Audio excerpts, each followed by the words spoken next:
Good evening and welcome to another episode of Que-stead-Que. What you gonna do? I don't know, but something's gonna grow. My fiber fun, I am done. Done, done, done. Done, done, done. Well, after yesterday on my fiber fun, I think a few of you said that you would like a tour of the greenhouse. Well, here I am. So what I can do is show you. I just finished planting out. All I need to plant now are two herbs, which are mojito mint and French tarragon. And so I will get those two planted on tomorrow. I decided to stop because I got really tired. So I did a little cleaning in here. It's not 100%, but it looks a lot better than what it did because I sat right where I'm sitting now on my little love seat bench that my sister bought me for my birthday back in 2021. And I decided to put it here in the greenhouse so that I could sit down when I need to rest. And also it comes in handy now because when it's time for me to plant out, what I do is, because I use mostly containers for the most part, I just sit here, put the dirt in my wagon. In fact, let me show you the wagon. There it is, right outside the door here. And then also, if you look straight ahead, you see those 3 black tables out there? I planted out, well, the first one in the middle, those are cold crops that have been out a month and they're doing excellent. I have kohlrabi, 2 cauliflowers, and 2 cabbages. They are doing excellent. And on yesterday, I planted out squash and cucumber in the second table. The third table, I will probably put some Swiss chard and an overflow plant. I don't know what it will be, but I'm a purchase something at my favorite nursery called Pelly's, and something that interests me. If I see something that's an interest to me, then I'll get it, you know, and then put it in that third table just so that it'll be in use this year. Well, let's start the tour, you guys, and excuse all the wibble and wobbling. Now down here, okay, and this is a ghetto greenhouse, by the way. It's one of those little cheap $100 greenhouses I bought off eBay, but it works like a true greenhouse. The temperature in here, I was able to continue to grow my greens over the winter, so I overwintered them. It stays warm in here, even on below 0 days. It's still between 40 and 50 in here, so a cold crop like greens can survive in that. They survived. And so I was able to harvest greens up until the new year, till I got tired, because once it snowed, I wasn't trekking through the snow, so I just let them die off. Okay, so these are, these two buckets here are going to be used. I planted some dwarf sunflower. I don't know why I put 4 in there. And then I put some shallot onions in there because I didn't think nothing would happen.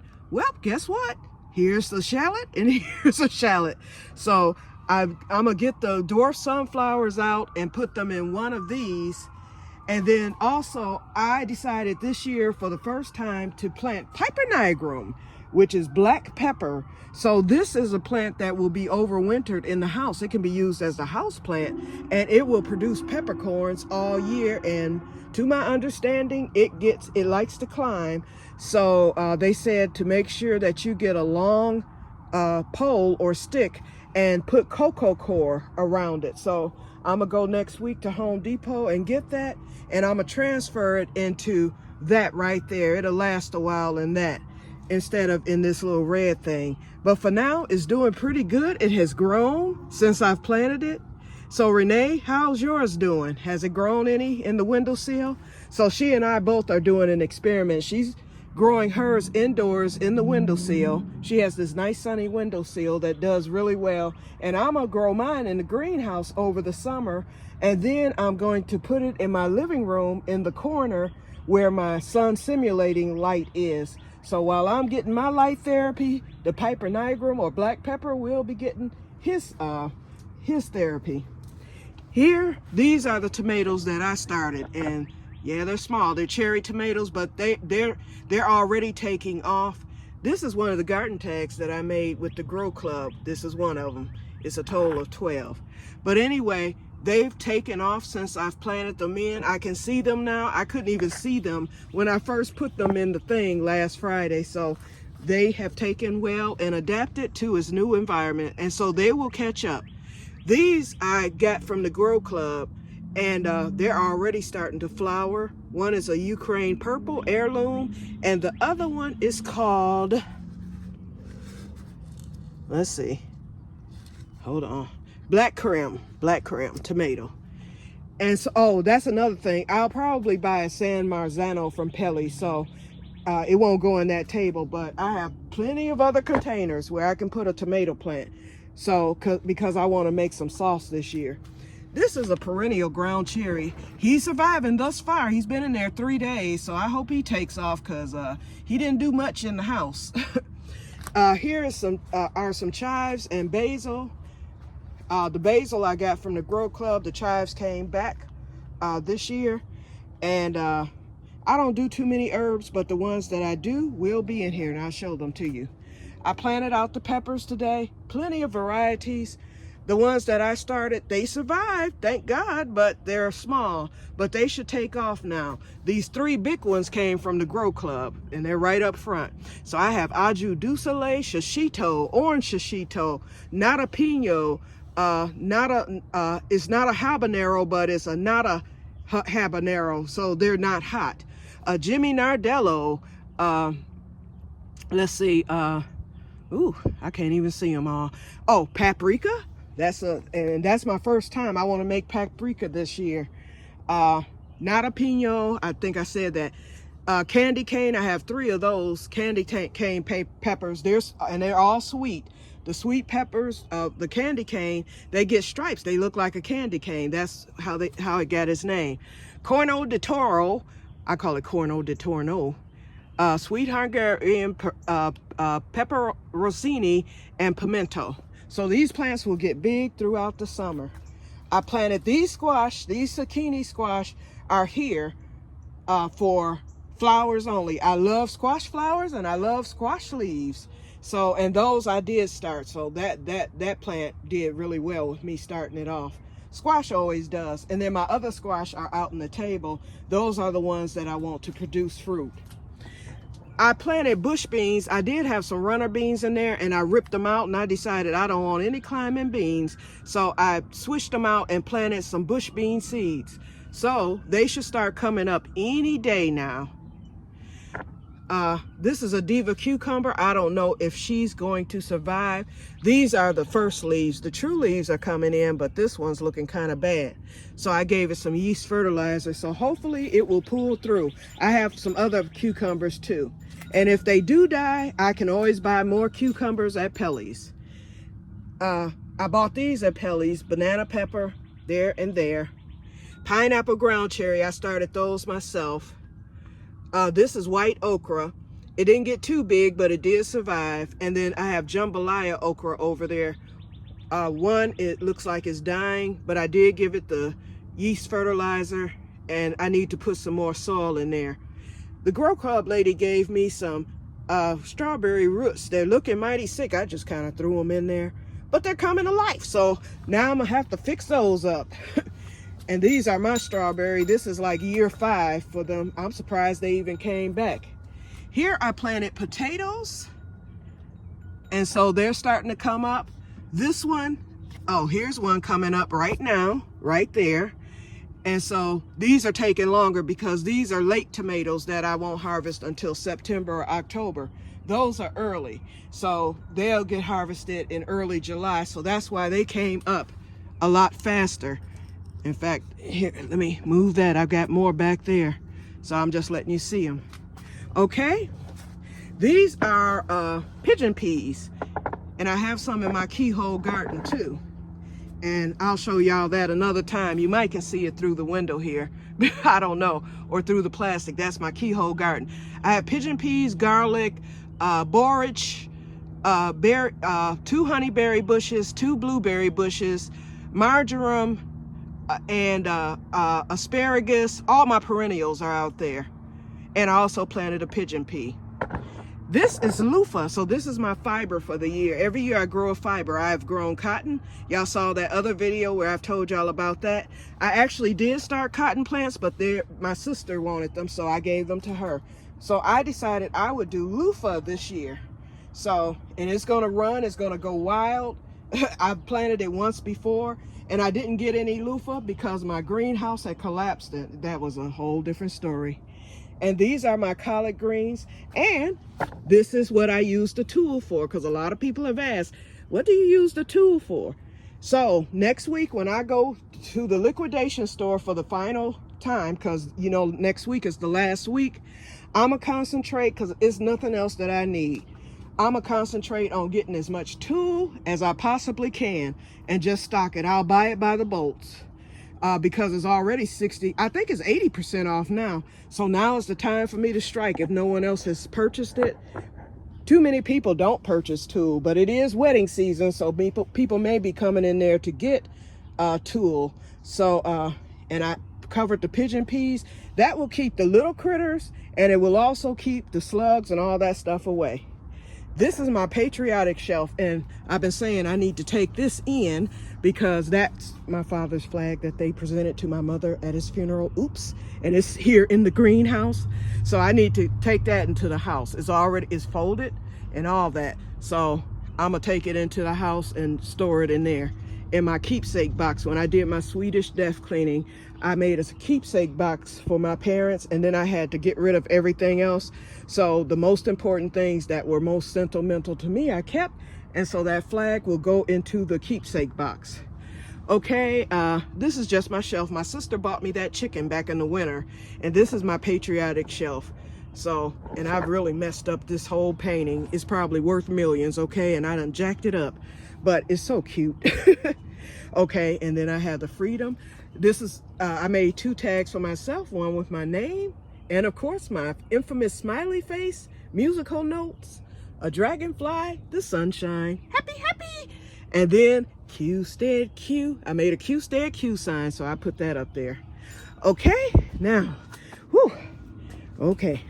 Now on this side, I just have junk underneath this table, and you can see my bolt of tool, and then I have tool in the bag, tool down there, gloves, all kind of stuff. This is one of my vintage tins that I bought at the flea market. I love this thing. It's a Campbell soup tin. So I just keep my gloves and different things in there, towels, things that I may need here in the greenhouse. Oops. And then right here, this is mojito mint. Every year I grow it. And then I have the French tarragon. One is mine, and their names are Francis, F-R-A-N-C-I-S, and Frances, F-R-A-N-C-E-S, the boy. So one is going to my friend, and then the other one will stay here with me. In fact, I cooked French tarragon chicken tonight because I gave this French tarragon a haircut. It was too long, so I cut it down, harvested me some French tarragon, and put some on the chicken. Ooh, it's gonna be good. It's gonna be good. Woo! Okay, it's currently 65 degrees in here. It was 120 when I first came in here to open it up. And we are going to be getting some rain, according to my trusty barometer here.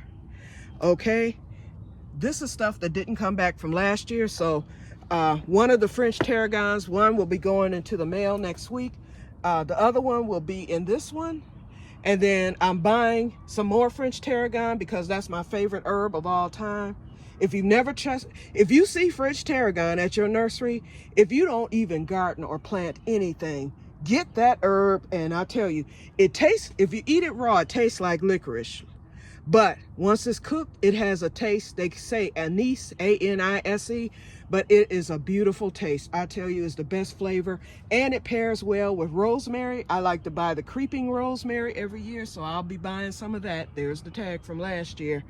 And then, of course, the mojito mint, it will be for mojitos. Although I don't drink, but my sister likes to make mojitos, and I said I wanted to try it, the mojito. Okay, this is my little sitting area where I like to sit. I brought out some old pillows that I almost threw out during the Swedish death cleaning, and I thought, hey, they can go to the greenhouse. That green throw, I bought that for $2 this past winter at Myers on clearance. And then, of course, I have a trashy shawl here, just in case there's a mosquito. So, and that one is cotton and it's thinner. So that one is right there. So, and I'll probably bring another one out because that needs to be freshened up and washed. Here is my hippie corner. Y'all know I'm 60. Wait, I'm a hippie and I'm 60 and I'm 60 and I'm a hippie. So here we go. The peace sign, that's a magnet. These are those wind chimes I purchased at the liquidation store a few weeks ago. Remember, they were, how much were they? 67? No, they were 80% off or something. And I just had to get them because I like rainbows and colors and stuff like that. So here they are. And then this is my favorite sign, hippies use the back door, which is that one right there. And then my music sign. And the guy that I bought these from at the flea market, he has since died, but I think that someone took over his store. He had lots of signs like this and they cost like $1. So I may pay the flea market, I haven't been there in about 2 years. I'm gonna pay the flea market a visit and go to that store to see if someone took over his store. And if they did, I'm gonna buy some more of my signs and I can run them all the way, you know, down this thing. I just love them.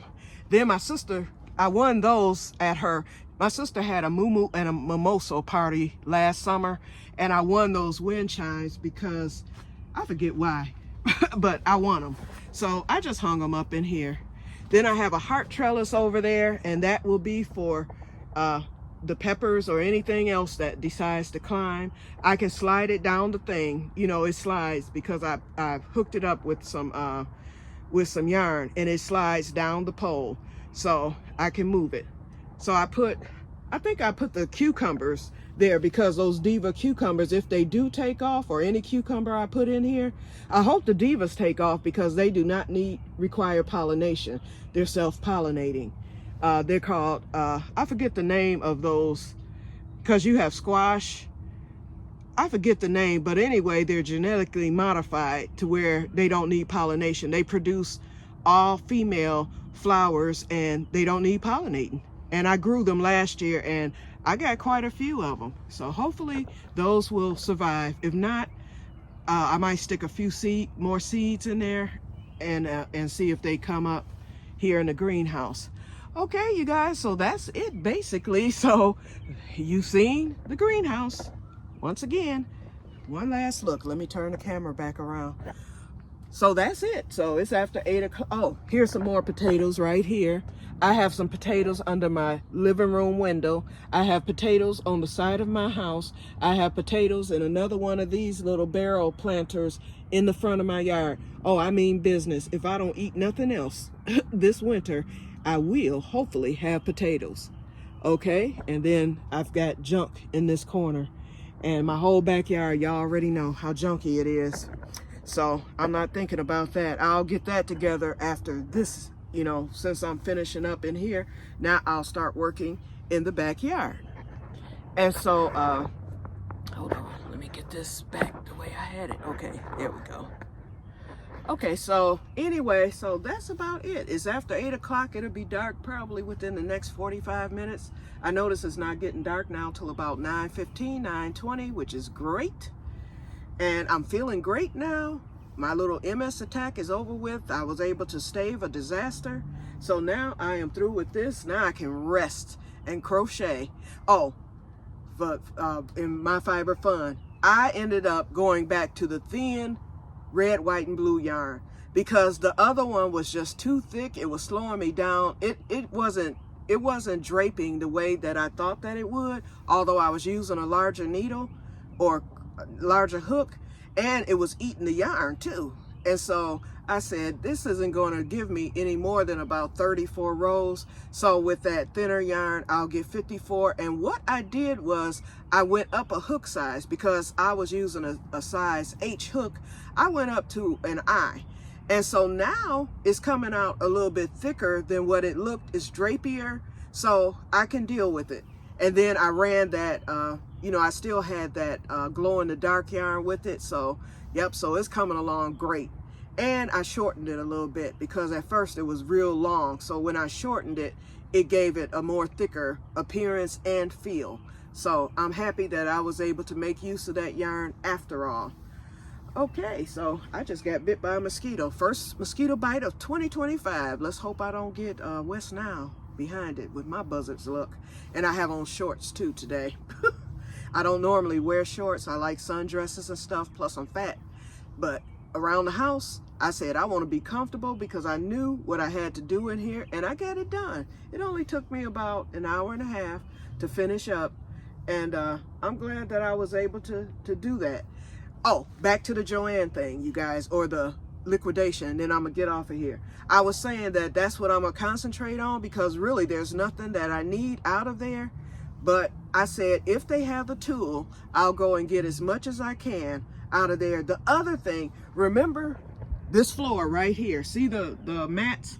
These are waterproof mats and they clean up nicely. I didn't wash them with soap today. I just took the holes. First I swept and then I blew, you know, all the hay and dirt and stuff out as much as I could. And then I took the holes and washed it down so it came out a lot cleaner than what it was. Well, anyway, remember at the liquidation store, they had that big bin as soon as you walk in and no one's been buying them. And they had them at 50% off. So they were regularly $40 a piece on sale for $20. I have a feeling that last week they're going to go down. They may not be there. They may be there, but if they have any, all I need is 3. And what I will do is just put them in my shed and they will stay there. And then once these wear out, because eventually they're going to have to wear out, then I'll have my next set to put down here in the greenhouse. So that's what I'll concentrate on. So my last trip to Joann's will be garden related, unless there's just something, you know, if it's more lights there, you know, I might would buy one to do a giveaway or a drawing or something like that. If they're still there, you know, I don't know. It was a lot when I bought that one, so we'll see. And then also, I'm glad for those of you who were able to find them at your stores. I know some of you weren't able to find them, but I know at least 2 of you, or 3 of you, I think, said that you found an light like the one that I purchased, and someone else found the steamer. Yay! I'm like, whoa. So, yep. So anyway, okay, so I've been talking for too long now, and once again, a merged episode so that you guys can see what I've been up to for the past few days. I'm done. My fishing buddies called from the lake saying, we're catching them all. We're in your secret spot, blah, blah, blah. I was like, and I'm staying right here. My nose is to the grindstone. See, I'll be eating this winter and I will have stuff stored away, canned and frozen for when hard times hit. They can catch fish all they want. I can catch up with that later. Now, next week, I do plan to go fishing. So have fun later. Do your work right now. So, like I said, I was determined to get this done, and I'm glad that I was able to get my work done. So now I can have some fun and don't have to worry about anything. The garden is now on autopilot. I'll just water when it needs to be watered once a day, more than likely. And, you know, I'll move my, you know, I work the greenhouse because the shade cloth, it blocks out 60% of the sun. So what I'd like to do, like down, if you look down there in the corner, I can raise the cloth up to let a little sun in, especially for the plants that require more heat. Like for instance, the okra requires heat, the pigeon peas, the peppers are going to require heat. So I'll be, you know, coming out here, usually by 12 o'clock, I'll come in and do any adjustment to the shade cloth that I need to do and let the greenhouse run itself, and the plants will take off and they will do very well. As the months go by, I will do another tour. In fact, I'll probably do one in a couple of weeks to show you the progress. The plants will be taking off and taking off quickly because although I live in zone 6, Michigan, this greenhouse puts me in zone 8. It matches to Tennessee, I was told, but it gets to be 120 in here. That's higher than zone 7, I believe. I think this is more or less a zone 8, possibly a zone 9, midsummer. Then it drops down as our temperatures begin to drop. But we're getting ready to go into the optimum part of the year from June through July. That's when things will really pop in here, and then I'll start harvesting. Okay, you guys, so I am going to get off of here. Ooh, I did just get bit. Okay, I will talk to you guys later, and may God bless you all. Wait a minute, y'all, my bag was hanging out. I hope it doesn't pick up on camera. If you see this film, it didn't. Okay, talk to you guys later, and have a wonderful, wonderful week. Bye-bye. Oops, I accidentally hit pause. Sorry. Bye.